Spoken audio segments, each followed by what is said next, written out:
am making my steak party sub. It's slices of juicy New York strip, olive tapenade, and a whole slew of other niçoise inspired fillings in sandwich form. It is next level good. I'm starting by grilling off the steak. I've got 2 New York strip steaks coated one side with kosher salt and pepper.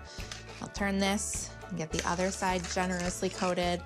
I've got my cast iron oiled and preheating. I'm excited for the sizzle.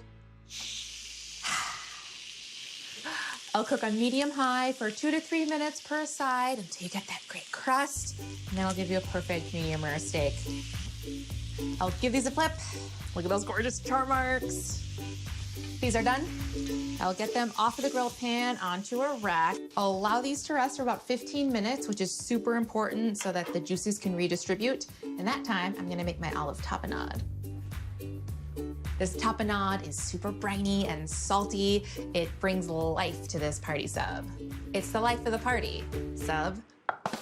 I'm starting with my olives. These are pitted olives, and in an ideal world, you have access to niçoise olives, which is traditional in a niçoise salad or a pan bagnat. But in a farm world right here in town, I only get kalamata olives because that's all I can find. Still delicious.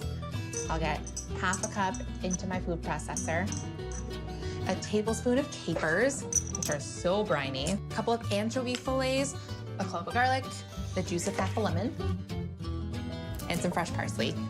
I'll pulse this until it's chunky. Now I'll continue to pulse as I drizzle in a couple of tablespoons of oil to bring everything together. That looks and smells great. This would be good on any sandwich or just as a dip. I'm officially done with all of the heavy lifting of the prep for this sandwich. I'll get the rest of the toppings and get building. I've got a big baguette and all my fixins. I'm ready to bring this party sub to life. So I'll first open up the baguette. And now I typically am opposed to scooping out the doughy innards from bread before making a sandwich. But even I'll admit that this sandwich eats better when there's a slightly different ratio of bread to toppings. I'll keep this for snacking. I'm gonna prepare this baguette for all of the fillings first by grilling it because it'll be so much better when it's a little toasty. While that grills, I'll slice my steak. Okay, the bread is toasty, it's softened a little bit, and it is ready to receive all of its colorful toppings. I'll start with the tapenade. I'll spoon this on thick. I like a lot of tapenade. I'll spread this out evenly. I'll drizzle on some basic Dijon vinaigrette. I've sprinkled a teaspoon of za'atar right into the vinaigrette. All right, I'll lay on these strips. Anytime you have a sandwich with a lot of toppings, you want to pace yourself and not overload it too much. All of this meat now needs some veggies. I have some green beans that I've sliced in half vertically and blanched so that they've softened a bit. Some thinly sliced red onion. This will add a little sweetness. A necessary part of a pan bagnat is hard-boiled eggs, and then I've also submerged them in some pickled beet brine.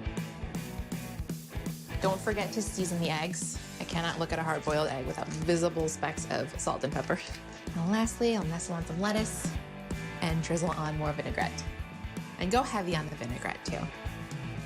Every good sandwich needs a smash so that the fillings can mingle all together, and it'll help you create that perfect bite.